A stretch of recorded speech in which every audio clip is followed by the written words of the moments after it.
What's going on, everyone? Welcome to another episode of the Midwest Outdoors Podcast. I'm your host, Jim O'Neill, and as always, we are brought to you by Fish Daddy.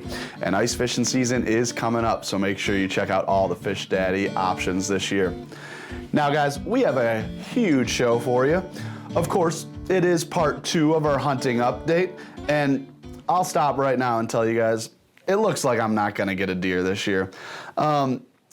I could have never imagined how much went into hunting. It's a whole nother world, right? Got to learn everything. Got to learn what weapon I want to choose. Do I want to be one in Illinois here who uses muzzle loaders or shotguns for a short season? Or do I want to be a bow hunter? And to be fair, that's kind of what I'm aiming for. But a lot to learn about hunting. We're going to practice over the next few months, and we're going to make sure we go through our hunter safety course and get all the permits we need. Before we get into hunting, we have a pretty big fishing show too, and I didn't really anticipate that. But when you have a new state record, when you have a viral fishing video, when you have some of the biggest names in the sport over the last 40 years retiring, and you and the boys are catching some giants in the backyard, well, you have no choice, right? You just have to do it. So I won't even keep you guys waiting too long. We have a bunch of awesome guests this week, but we're going to jump right into the news. So this week in the news, we got to go back to last week because we've got some shooting news you guys got to hear, okay? The 2023 National Shooting Clays Champion has been announced, and Brandon Powell took home the 20 grand and the gold medal. From what I heard, he only missed a couple shots out of 200, and that's some spot-on accuracy, and I'll take him on the U.S. shooting team anytime, right? I don't see many people beating Brandon there. Over to the fishing, like I said, we got a bunch of fishing stuff. So first, let's say a huge congrats and a thank you to Larry Nixon and David Fritz for calling it quits. They have hung up the rods, at least for tournaments. They are done fishing competitive bass fishing tournaments. And wow, what an amazing, amazing career they had. Now, these stats are combined, but between the two, right? A team national championship, 20 professional level tournaments, 2 Bassmaster Classics, and 3 Bassmaster Angler of the Year titles, which are held to be the top prize, kind of, to show that you are the best angler in the world that year. Again, those two have done tons for fishing. They've done tons for bass fishing, lure design. They've come out with tons of lures. You know, they've made our fishing today better, and they've made the sport better. So thank you guys for all you've done, and we're sure we'll see those faces and names around the industry, no doubt. Other stuff going on in tournaments was we've been talking about this Logan Parks tournament, right? We brought it up a couple times. We talked to Logan in a past episode. Well, I packed up the car and I took a drive all the way down 57 until we got through Nashville. Then we got on 65 through Alabama, all the way down to Auburn, Alabama, the place I got to call home for a little bit. And we watched this Logan Parks Foundation event unfold. Over 40 high school and over 40 college anglers paired up, right? So over 80 students overall. They paired up and fished an event where it was one day long, but there was eliminations throughout the day. So you had to be on the fish all day long. Of course, we knew we'd see some Auburn boys do pretty well. It was on Lake Martin, so the lake was right down the street from the school.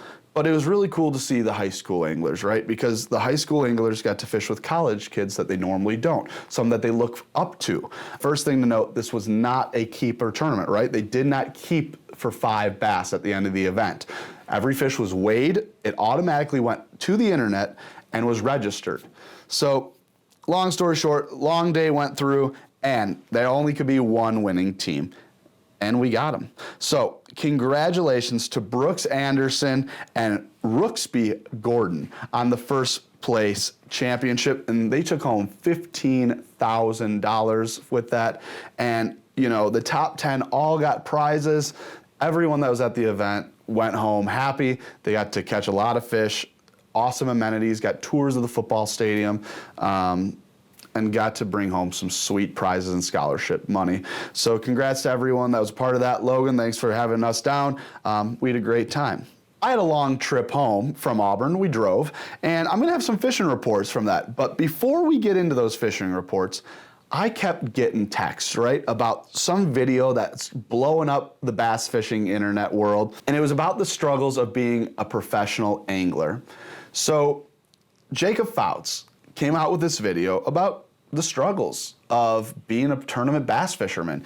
You know, he talked about how it's not all rainbows and sunshine and how there's a lot of money involved. And that was a reality that I was met with when I started my tournament angling world is stuff's not cheap. You got boats, you got trucks, you got gas, you got tournament entry fees, you got rods, reels, baits, so much stuff. And if it's not being paid for, it's not very easy to do the whole tournament fishing thing. Well, Jacob Foutz, Bassmaster Elite Series angler, he had a few words to say about that, and people started listening. So without further ado, we actually have Jacob Foutz on the line right now. And now a Midwestern son himself, but also the topic of this viral video and controversy lately. Jacob Foutz, everyone. Hey, what's going on, man? Appreciate you letting me come on and talk about some good stuff here. Yeah, absolutely. You know, I think a lot of people have heard your name recently, and to a lot, it might have been the first time, you know, to someone who isn't super locked in on the Elite Series. Right. So to people who haven't watched your video, what would you say on your end? If you had to sum it up in 10 seconds, what would you say your first video that went viral, what would you say it was about? It was about the hardships of the fishing industry would be the simplest way to sum it up. I'll take that and transition with this for a second. Even as a co-angler, you know, entry fees are hundreds of dollars, close to $1,000 at the pro level to be a pro co-angler. Then you talk, if you stay nice, you talk about hotel stays, you talk about food, talk about gas. If you're doing things properly, you're changing your line on your rods and reels all the time. You're losing baits left and right. This stuff gets expensive. As a co-angler to do 6 tournaments, I figured the year cost me about 30 grand, which is a lot to be on the back of someone's boat. Now, to also have the cost of a boat, to have the cost of a truck, to cost 40,000 plus in entry fees. Bass fishing gets pretty expensive, Jacob, doesn't it? Yeah, dang sure does. It starts. You sit down and look at the numbers, and you're like, "Gosh, this adds up really quickly." And then you factor in all that and anything unexpected as far as like any kind of repair on a truck and boat, anything like that. You're for me, I'm $80,000 in the hole really before I ever make a cast. So it's expensive and it's not getting any cheaper. Let's just put that out there now. It's not getting any cheaper. Correct. And to give insight to people who don't know a little more. So you made a YouTube video. You were a little upset maybe at how you saw your dream job being and seeing the hardships. And like we said, right away, the financial is the biggest hardships. But then what your job entailed, I would say maybe is a little different than you anticipated. Yeah, there's a whole lot more than it's way more than just fishing. That's what I've come to realize. It's not so much about fishing anymore. It's more about selling products as much as anything. You're a part-time fisherman, full-time salesman. But let me ask you something, because I've watched both of your videos a couple times over because I didn't want to misquote anything. I really wanted to understand, because the unique thing is, you have some comments about you being a crybaby or whatever, right? You're going to have trolls anytime. Absolutely. The reality is this. You did qualify to be one of the best fishermen in the world, right? Right. I qualified to fish at the highest level in fishing. There doesn't get any higher than this. So you can catch a bass. I can catch bass occasionally beyond popular belief, according to some of the comments. There you go. But it's not like you've been tearing up the circuit the last couple of years. I've had some bad tournaments. I've also put myself in contention to win 4 times now, which is a lot more than a lot of guys can say. But to be fair, the consistency hasn't been there. Right. And I'm not tearing you down by any means. No. It's hard to win on the pro level. It's hard to win at any level anymore, let alone the Elite Series level. But it's hard, and it's not getting any easier. Hey, I haven't won I think the only local event I've won lately, I paired up myself with an Opens pro. So, I mean, it's like, yeah, it's hard to win even in the local derbs.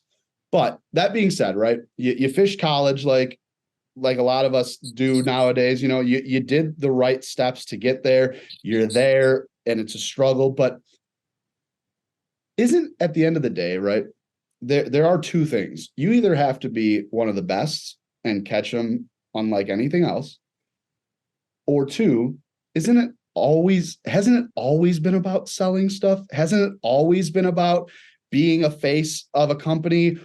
Because at the end of the day, you're not guaranteed any money, right? I mean, right. It could just be a payment. Being a pro fisherman might not even be a job. It might just be a payment to someone. Yeah, no, being a salesman has always been a part of the job. But the way you have to be a salesman now is different than how it used to be, where now it's all social media based and reach and engagement and things like that. Where in growing up and coming up through the fishing industry, guys that have been doing it for now, when they came through, it was about winning. It was about catching bass. That was how you sold product. It's the value of winning a tournament now doesn't mean as much as it used to. Well, because there's less moving pieces, I would say also back when, right? Yeah, right. Social media has completely revolutionized the fishing industry and changed how people sell product and move product, and people put themselves out there. So that's been the biggest change. Yeah. This part, what I'm going to say next, is only stipulation, right? And I've talked to a few people, but I don't know straight from the source. It's not like I've talked to your sponsors. I watch your video over and over again, and you don't say really too many things that are, not too much controversial things. You don't say anything directly to an individual that I think is, harassing or harming. One thing you said, you're talking about guiding, and you said you don't want to do it. You don't really like people. But I talked to you, and you seem pretty chill to talk to. So I can't believe that you don't like people, and I think that's it's not that I don't like people. There's people I interact with through guiding that will leave a bad taste in your mouth for everyone else. I don't like having to be an entertainer. Let me put it that way. I don't mind the people, but I don't like having to entertain people. Well, listen, we're just brainstorming here, but it looks like the way things are going, you have to do it one way or another, right? Yeah. Oh yeah. I think I've looked at it the wrong way. I've always kind of felt like my personality is I'm not an entertaining person, but by being myself, that is me being an entertainer. You have to use the gifts that God gave you and just do it. Listen, people are going to watch you now regardless because of what happened here. And this is your perfect opportunity to start steamrolling, doing something that you don't want to do. But if you do it your way, maybe it's more ingestible then. Yeah, no, it's actually something I've enjoyed a whole lot more. The feedback and the response is something I've enjoyed a whole heck of a lot more than I thought I was going to. I thought it was honestly just going to upset me and probably make me a bitter person, but no, it's actually been a breath of fresh air. I really enjoyed getting to read all the feedback and hearing from people in the industry, from my peers. It's been a lot of fun. It's something I've actually enjoyed. Now, I hate to bring it up. I know it's a bad taste, but you actually lost some sponsors because of the video. Has that put a damper into your what you're doing next year? Are you still going to fish the elites next year? Oh yeah, I've always. I don't have to have a single sponsor. I'll still fish the elite series. It doesn't make a difference to me. It's unfortunate that they did what they did. I wasn't taking a shot at any of my sponsors. I wasn't really taking a shot at anyone. I just simply shared my experience and the way people have interacted with me. Yeah, they can think what they want. They can feel how they want. I certainly appreciate everyone that's helped me out, and I most definitely was not taking a shot at anyone that supported me. It's a shame they couldn't pick up the phone and give me a call and get my perspective before they did what they did. Instead, they decided to take the route of just shooting me a text message without ever giving me a phone call, which is fine. That's what happens in today's industry. That's how people are.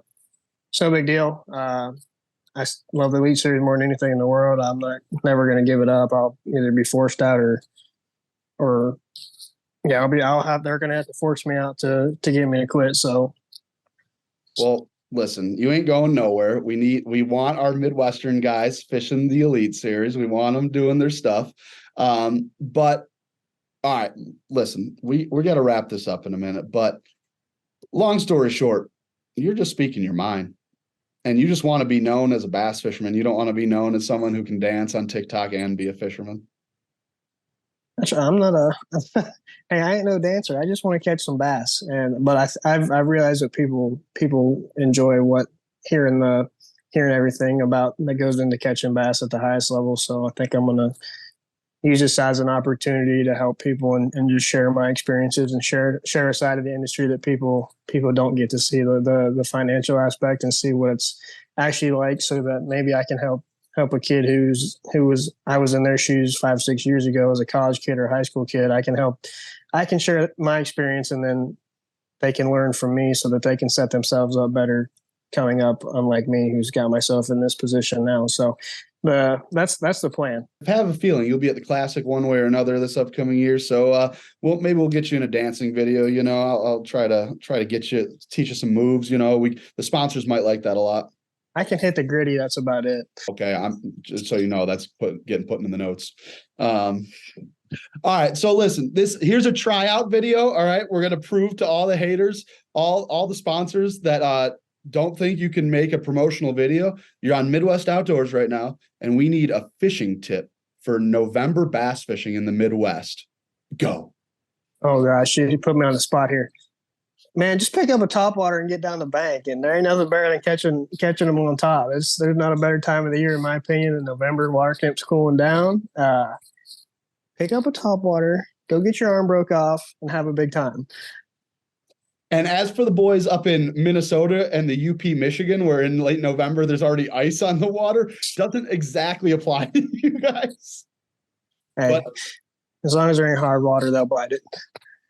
Hey, everyone, this has been awesome. Jacob, I want to appreciate you for coming on. If anyone wants to check out your videos, your viral ones, or the ones that are going to be coming out, I'm sure, how can they support you? How can they check it out?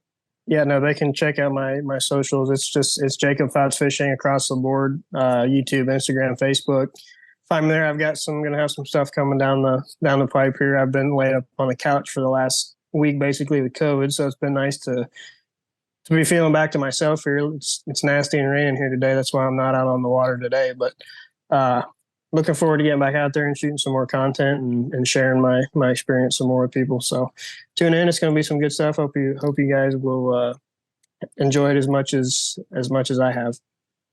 Absolutely. And hey, this upcoming season we'll get together and make a little something. We'll put something together, something fun for the peoples. Yeah, sounds good to me. And before I let you go, I was told that you have a big day coming up this weekend. Big Michigan game, I was told. Yeah, no, I'm not. You ain't gonna catch me saying that name. Team Up North. Yeah, no, it's probably the biggest day of the year for me. Yeah. Those Ohio State and Michigan fans, I don't know, something about them. All right, well, hey, good luck to your Buckeyes this weekend, and we will catch you this upcoming season, buddy. Yeah, man. Hey, appreciate it. Thanks for having me on. All right, good luck, everyone. That's Jacob Foutz, and if you want to drop a bag at him, just put that banker truck to his door and release it, because he's taking all the sponsors right now. We're going to move on from now because we have a giant walleye caught. And I think I was just saying those same words just a couple weeks ago, but it's true. The same lake, the same fish, pretty much the same bait, has caught a new state record. There's a new state record walleye out of South Dakota, out of Lake Oahe. Just love saying that lake, I don't know if I ever say it quite right, but I like it. It's got big smallmouth, it's got big walleye, it's got big pike, and this walleye came in at 17.87 pounds, and it was caught by a local guy by the name of Keith Pazur, and a matter of fact, I had the privilege last night to sit down with Keith and talk about his giant fish catch. Join me right now as we talk to Keith Pazur on his state record walleye catch. And now joined by the record catcher himself, Keith Pazur, everyone. Keith, what's going on, man? Oh, not much. Just sitting in the boat, getting her ready for the next one. We love it. We're catching some big perch here in Chicago. The winter's coming, right? And these fish are just feeding. Yes, they are putting on the feed bags, that's for sure. These fish you're catching, this including the 17-pounder, almost 18-pound walleye, was just gorging. That's what they were doing, chasing bait fish. Yep, they're getting ready to make those eggs. Well, they're starting to now, but yeah, they're feeding, and that bait is plentiful. It's sitting there too for them, so it was the perfect storm. Now, out on Lake Oahe, what is it? I'm guessing it doesn't really freeze all the way through, does it? It does. It freezes most of the way down to pier. I mean, we probably have about 20 miles that stays open water. Okay. And now, will that be something you guys will get on the ice and chase these fish? Yep, we'll go up in the northern part on Lake Oahe, up by the Pollock area, and we'll get on the ice up there right away, and we'll chase them. So they're heading north to spawn. Nice. So what is the end goal for these fish? Obviously to spawn, but you said upriver. They get as far as they can to where it's dammed off? Yep, there's 3 big tributaries that flow into Lake Oahe. The Cheyenne, which is closer to pier, which they get a lot of the local fish down there that come up there and spawn. But the majority of the big school of big fish, they will come down and they will go all the way back up to North Dakota and spawn up in there, or in the Morrill by Icaska, South Dakota, and the Grand River by Mobridge. I gotcha. So to someone who's never been to the lake, kind of describe it to them. What kind of structure is it? What does it look like? You can talk about how big it is. It's a huge place. It looks pretty overwhelming on map cards. And once you get out there, it's like, holy cow, there's a lot of water to cover here. But it's Lake Oahe. There are fish on every point, I swear to God. I mean, just finding the right ones. So takes gas.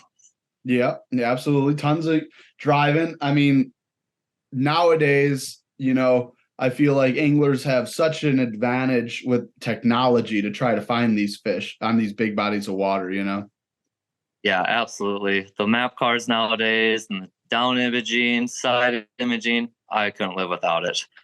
No, definitely not. It makes the searching a little quicker for sure. Oh, absolutely. Yep. Yeah, we chase those big pods of bait, and we can mark those with our 2Ds doing about 20. So it makes it a little easier, but yeah, it's still a lot of water to cover. Yeah. Now, do you guys have much of a night bite out there? The morning bites are killer. The night bite, they might go at sundown. They might go at 2 a.m. It's hard to tell with them out there. Yeah. What's the water quality like, and does it change depending on where you're at on the lake? The water quality is usually pretty clear, and you just got to watch. It's always fluctuating. I mean, the dams are pushing water or they're holding water. So one weekend you'll be up there and it'll be like, oh, okay, everything's at 25 foot or whatever. Next weekend you come up there, they've dropped it 3 to 5 feet. And so you kind of just keep working your way out and finding them. Yeah. So again, going back to, because I've never been at the lake and I'm curious, is there much weeds that you can fish in the lake? Is it a very hard bottom? Are you guys fishing jagged rock? You fishing deep drop offs? What do you kind of get? How does the lake set up for you to fish? We fish it right now. We're fishing the steep drop offs next to the old river channel before the dams were built. The old channel there, it's steep and it drops down to 100 some feet. So, wow. And the bait, they got the bait packed up there. I mean, the break line, it comes up and starts gradually out at about 20 feet up in there. So, I mean, it's pretty steep, and they pack that bait up against there and they attack it. Yeah. Now, when you talk about fishing a slope from 20 to 120 feet, are you fishing on the top of the ridge with your bait there? Are you using downriggers to get your bait further down, or? We're fishing the tops of them. I mean, my baits are running right now. We're running like 30, 33 feet down. And that bait will be up there next to the ledge early in the morning. And then it'll shift out over 60, 70 feet, but it'll be suspended up there. We'll catch those fish suspended. Wow. So you catch this state record, and I just kind of want to go back to the beginning to kind of relive that day. I think it'd be fun for you, it'd be fun for everyone out there. You know, how'd the day start? How were you catching them? Was it the first fish you caught, the last fish? Tell us a little story about that fish and that day. Well, my buddy backed out on me Friday night, and I had everything ready, and I was going, so I headed up there by myself. Put the boat in. I went out, marked the point. There's bait all over it. I'm like, well, turned around, put the crankbaits down, started going, and I barely got the boat straightened out, going and everything. I mean, it was half hour. That big thing hit, and it hit like a northern. It thrashed that rod so hard.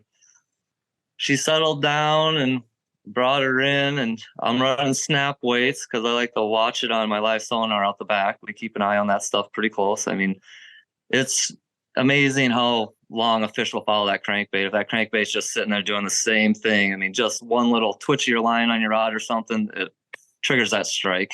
Yeah. But I didn't get to do any of that. I mean, setting up and getting going, and she smoked that thing, and I was by myself, and so I had to get her up. I brought her up right next to the boat, had the boat dang near stopped, and I got her in the net. When I was bringing the net over the side of the boat, it was just like, holy smokes, what is this thing? I mean, we've caught some big fish up there, but nothing like that weight. That was just insane. And she's laying on the floor, and I'm like, what in the heck just happened? Yeah, what's your biggest fish that you've caught before that point? We've caught 12s that we released and stuff, but we've been waiting. I mean, on the wall, my biggest right now is 11 and a half. So yeah. Well, I think it's going to be not impossible, but it's going to be hard to top this one. Yep. You have that certain time frame to catch these big girls when they're just fat. I mean, right now, and then probably right away when ice goes off, right when they're spawning, if you can get one to bite when they're full of eggs. Yeah, I know, you know, our walleye push, a lot of what I do are in the Wisconsin tributaries, you know, usually early spring, right? Late March, early April. That's usually when we get a go at it. But I know they start bulking up. And if the eggs aren't making them that big this early, the eggs are starting, plus they're putting that feed bag on because they're going to slow their eating down once that ice comes up. Right, yeah. Because that water is probably dropping 0.5 degree a day, so they can feel it. Well, Keith, if anyone wants to follow you and see that you're catching your fish, you got any Facebook? Yeah, just reach out on Facebook. I've got pictures on there. My kids, they have fish all over that thing, so you'll that. Hey, we love a family that fishes, you know, keep pushing it. I try to mention it every episode I can. We say put more tackle boxes in the hands than X boxes, you know? That's for sure. And before I let you go, I hope the wife is listening, because I saw, while I was checking this fish out, I saw a post that said you weren't allowed to get any more mounts. I'm going to guess you got a few fish on the wall in the house. Yep, we have a few. The kids all have some. It's an aquarium. Hey, I love fish. I'm staring at a couple fish tanks behind me, and I'm really hard on myself, so we don't have any mounts yet, but they're coming soon. But hey, listen, the rule was you weren't allowed to get any more. I hope that this changes it. And if it doesn't change it, get her on the phone. All right. We'll have her on the podcast next, and I think we'll change her mind, because that fish, that deserves to be seen by other people for sure. Absolutely. She's a giant. Nope. She's making space in the living room for sure. Very good. Well, we want to see it when it's up there next year. And Keith, tight lines, man, keep catching them. Midwest Outdoors Magazine helps you enjoy the outdoors, giving you the best information on where to go, what to use, and how to use it. With fishing maps marked by the pros, nature notes, in-depth interviews, and much, much more. Your subscription gets you 10 big issues of the best in fishing, hunting, and the great outdoors. Plus, Midwest Outdoors Digital Edition gives you dozens of extra articles. Sign up now at mwomag.com. That's mwomag.com.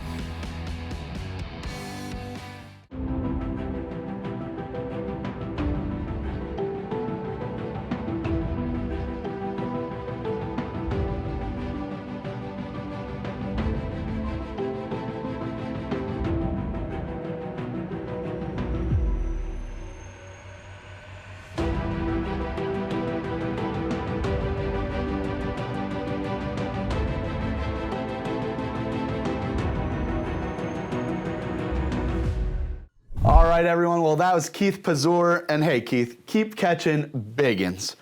On my way home, I was telling you guys from Alabama, I was able to stop a couple times and do some fishing. So I want to tell you guys a little bit about that fishing because, well, it's a fishing report, right? So I stopped at Kentucky Lake, all right? I stopped and fished with a guy by the name of Mateo and this guy, Mark Menendez, you might know. And we did a little bass fishing. You know, the bass are on those first breaks, right? They're not quite in those winter spots yet. They're still in those fall spots. You know, they're eating the bait. They're starting to school up, but they're not really where you want them yet. So fishing's a little tough, but they're starting to show themselves. Anywhere from that 8 to 16 foot range, those first drops, really largemouth and smallmouth, with the smallmouth being the primary fish catch right now on Kentucky Lake. And I guess that's kind of been the norm. The further north you go up, the more brown bass you find. The fish are eating. There's some sauger eating out there. The stripers, we were throwing an A rig around. Of course, we weren't able to use all 5 hooks, but we were able to throw that rig around and catch some stripers, and that's always tons of fun. They hit like a train. Now, I couldn't stay at Kentucky Lake the whole week, so I had to move on, but we got to stop with my friend Trevor McKinney in Southern Illinois, and we got to do some fishing that I'm not used to doing, you know? We just did some shore fishing, and Trevor's always traveling around fishing bass tournaments. I'm always traveling around filming all sorts of different types of fishing.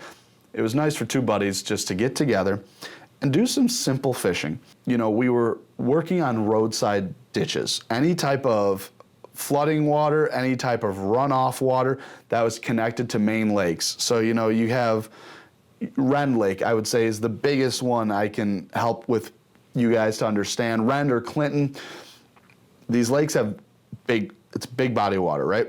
And there's bridges, main structure, and they give something for those fish to relate to, not to mention all the micro food that's on there for all the bait fish to come, and that's really why those crappie are there. So that's what we did. We went to some bridges, we went to some roadside riprap, and we fished a jig, little soft plastic jig, you know, about yay big. We just casted like you were kids. We casted little grubs, we casted little crappie jigs, and we caught them over and over again. And the bite would die, and we'd have to move on to a different lake or a different ditch. This time of year in Southern Illinois, Central Illinois, that's where those crappie are. And we caught a bunch of them, as you guys can see if you're looking right now. And it was just tons of fun. So I recommend, guys, get out there and catch some panfish, because in the Midwest, this is an awesome time to catch huge panfish. They're fat, they're schooling up, and they're getting in those winter positions. So if you find them now, not only can you get a good mess of fish that's gonna taste awesome in this cold water, but you're gonna have an idea of where those fish are for ice season. Speaking of ice fishing, I wanna let you guys know, we kinda have our first opportunity to come out and say hey to the gang. We'll be at the St. Paul Ice Show, first weekend in December, 1st through the 3rd, and I will actually be in the Fish Daddy booth. So come by, buy some jigs, talk shop with everyone at Fish Daddy, or you can also, and you should do both, of course, go by the Midwest Outdoors booth. We'll be there too. See some of your favorite hosts from Minnesota. It's gonna be a great time. Absolutely going to be a blast. And week after that, We should have a show in between, but you never know. So we'll also be at the Oshkosh Ice Fishing Show. So whether you're in the Minnesota area or the Wisconsin area, come check out one of the ice fishing shows. First weekend in Minnesota, second weekend in December in Oshkosh, Wisconsin. We're going to have a ball. I'd be wrong if I didn't mention whether you stop by our booth where we are always selling a Midwest Outdoors subscription. You guys don't have to wait, okay? You don't have to wait till Christmas. You don't have to wait till the shows. Right now, it's running, all right? You don't even have to wait till Cyber Monday. We have a Black Friday sale going on. You spend $50, you get a $50 gift card, okay? So not only are you getting years of Midwest Outdoors magazine, you're getting a $50 gift card to spend at Tackle Direct. Who doesn't need a $50 gift card? I know I could use one. So make sure you scoop that up, guys. Look at the social medias. It's in our bio right now on our Instagram, or check out our website and do yourself a favor or get a gift for someone. Years of information and knowledge from Midwest Outdoors magazine and a $50 gift card. You can't beat it. Now, guys, we're going to take a quick commercial break, and we're going to be right back with a pretty cool new hoodie I got from AFCO. Midwest Outdoors Magazine helps you enjoy the outdoors, giving you the best information on where to go, what to use, and how to use it. With fishing maps marked by the pros, nature notes, in-depth interviews, and much, much more. Your subscription gets you 10 big issues of the best in fishing, hunting, and the great outdoors. Plus, Midwest Outdoors Digital Edition gives you dozens of extra articles. Sign up now at mwomag.com. That's mwomag.com.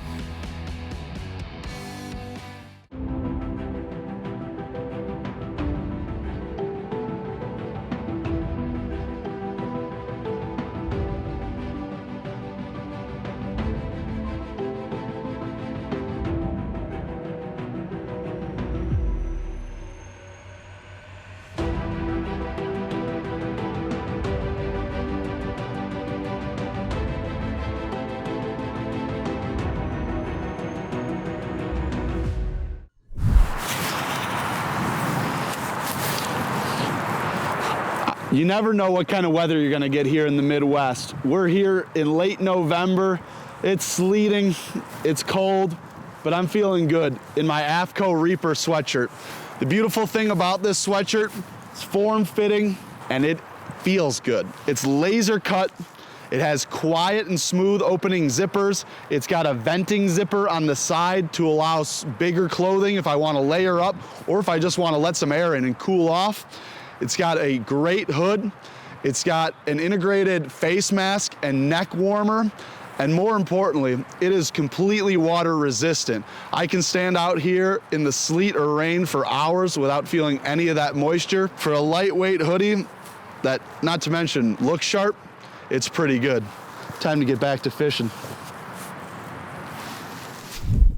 Without saying, that is a sweet hoodie, and it really gives just about everything I could ask for from someone being on the water. It is tight fitting, it is comfortable, it's lightweight, and it's pretty darn waterproof. So check one out this year, guys, and who knows, it might make it to the top 10 for Christmas needs for our next show. Well, from huge walleye to giant perch, right here in our backyard of Chicago, I am joined by my buddy and closest fishing partner, Mitch Cohen, because, well, Mitch will tell you, but he's been on some big perch this week. Alrighty, everyone, and hey, look at who we have here. Everyone at home may not know this man, but geez, I don't know how many years I've known him now. It's been, well, can we tell Mitch? Can we tell everyone? I think we can. So Mitch started as my first student I ever coached in bass fishing over at Marist High School in the south side of Chicago. And I've watched this young man, fall in love with the sport of fishing and grow and become better and better at it. But like me, right, the tournament bass fishing scene gets a little old maybe sometimes.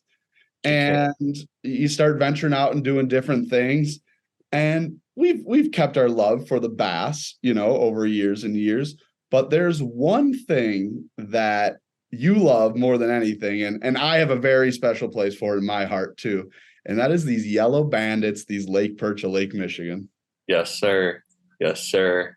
So 'tis the season, right? Thanksgiving. This is the Thanksgiving show, perch are biting usually. Yeah.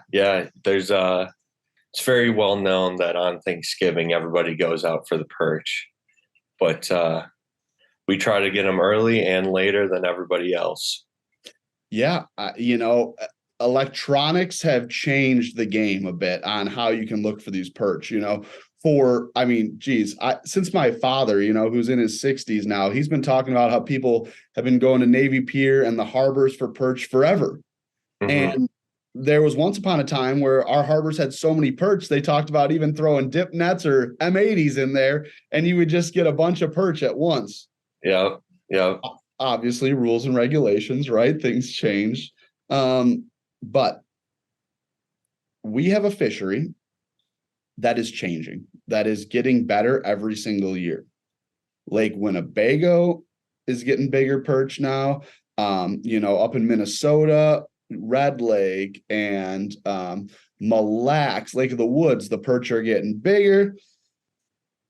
You don't have to just go to Lake of the Woods anymore or to Devil's Lake, North Dakota to catch big perch.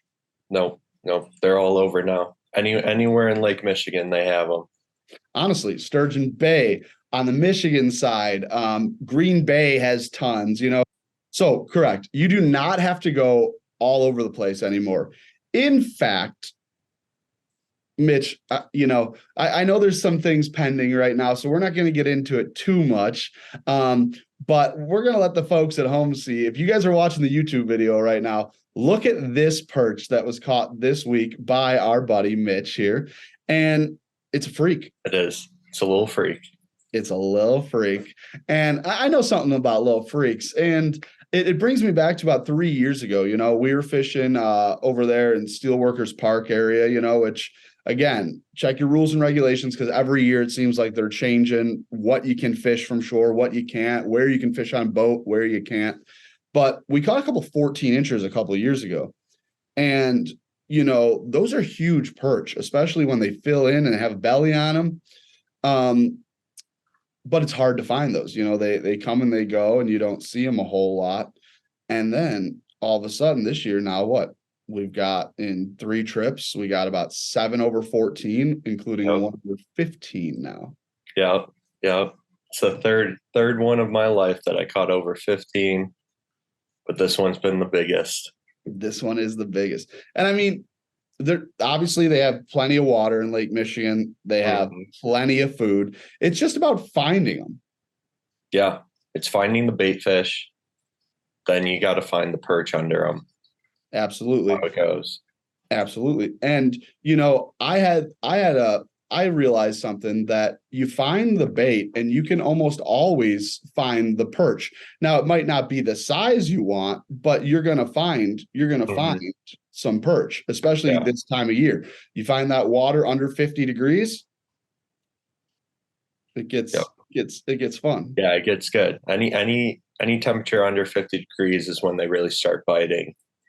And finding the schools, you might not find the right one. They typically travel within their year class. So if you find a big school and they're tiny fish, they're all going to be pretty tiny. If you find a school with big ones, they're usually going to all be big. Awesome. And when you first get on these fish, is there anything you do right away? Do you try to go through a couple of them? If they're not big, you move on? Yeah. Definitely. I mean, depending on how hot the bite is, you can catch 5 or 6, see if they're all cookie cutter size. If they are, move on, find a different one. If you're on the hunt for big ones, if you're on the hunt for eaters, stay there. Exactly. Yeah. Cause I think it's important to tell everyone, these perch are coming in right now because they're going to spawn. So the females are going to be really fat. They're going to be full of eggs. And, some of these fish between that like 12 to 15 inch range, that's not everyone's favorite fish to keep. And in fact, that's a great fish to release because of the genetics that are in it, and how many babies that fish can hold, over 25,000. Yep. It keeps the population up. Absolutely.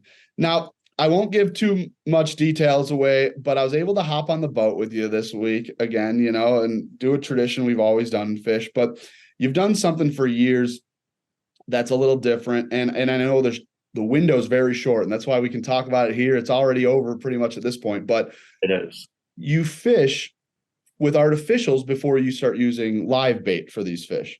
I do. I found that artificials, although it is harder to get a bite, the bigger fish bite it. Absolutely. When you're messing around with minnows, you got cold hands. Sometimes it's not that fun. The little guys get it before the big ones do. So you got to use big artificials for these guys. Well, and for me, it's great, right? Because we're out there. When we start using artificial, I can get away from the ultralight rod. I can start throwing some medium action rods, you know, start using some of my bass gear maybe. Yep. And break out some of those swim baits or little paddle tails or little worms, little spoons, you know. There's a bunch of different artificials you can use besides minnows. Because like you said, you put for minnows, you got to go to a bait shop the night before or the morning of. You got to keep them alive, make sure the minnow bucket doesn't freeze when we get this cold weather. Mm-hmm. And then, you get picked away. The gobies can pick them off. The little perch can pick them off. You got to go through sorting so much. Yeah. So yes, I definitely, you've got me hooked on the artificial perch fishing. Yeah. And again, there's nothing wrong with using minnows. We're about to get in minnow season here.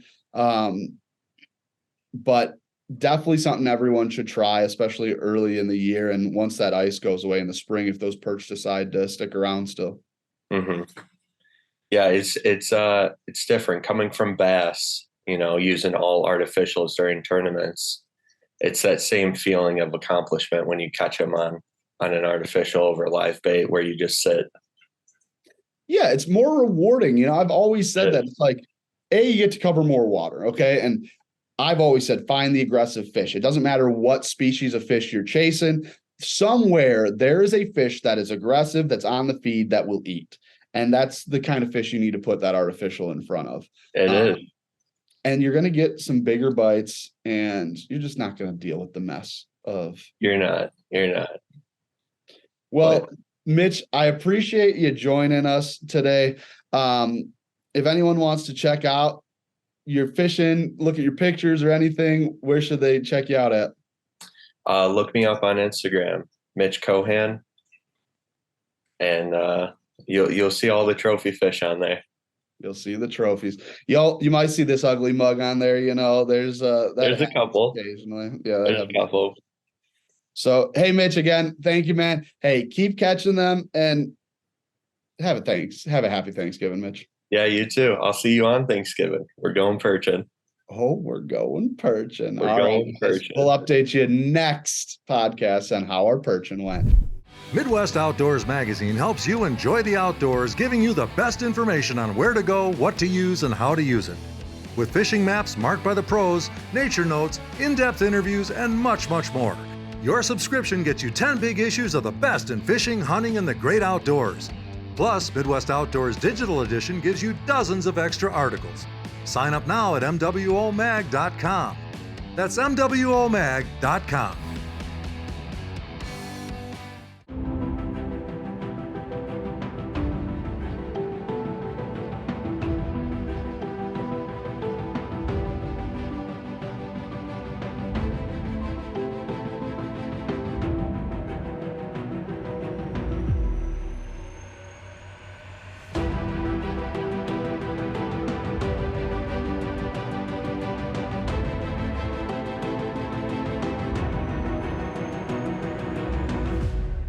Well, I told you guys he was catching some big ones, and I wasn't lying. And you know what? That's the beautiful thing about the Chicago lakefront. All the perch come to the Chicago lakefront, and they stay there until midwinter, early spring. And you might have to break up some ice, but whether it's a slip or a harbor, you can catch them really throughout the whole entire winter, including some trout that swim around. So always a fun time on the Chicago lakefront when the weather gets cool. Before we leave, okay, if you guys remember our last hunting episode, we got my buddy, Dennis Lapel here, and he did down a deer, so we better go check in with him. Ah, there he is. Did you follow me here? Well, I see this cooler's empty here. What do you got here? Yeah, that's mine. Go get your own deer. Oh, okay. Well, guys, I'm here to get an update from Dennis. Unfortunately, I've yet to have any time to go out and hunt. But Dennis, you got something. Yes. I harvested a deer up in Minnesota here about almost 2 weeks ago. Just finished it up at the processor here at Yorkville at Dave's Meat Market. And yeah, we got some back straps, we got some steaks, some roast, and a whole lot of snack sticks going on. Awesome. Well, hey, you know, while we're here, tell me a little bit about your hunt. What is this? What are we looking at here? What we have here is a small doe that I took in the last hour of my my hunting weekend. Yeah, that was a hunt of many challenges.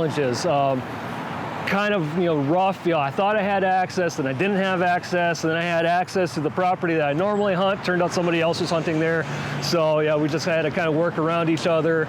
Saw some bucks that I couldn't take a shot at because my cameras were out of position, because I'm trying to film things out here, right? Had a doe just rip through my stand on one morning, being chased by a dog.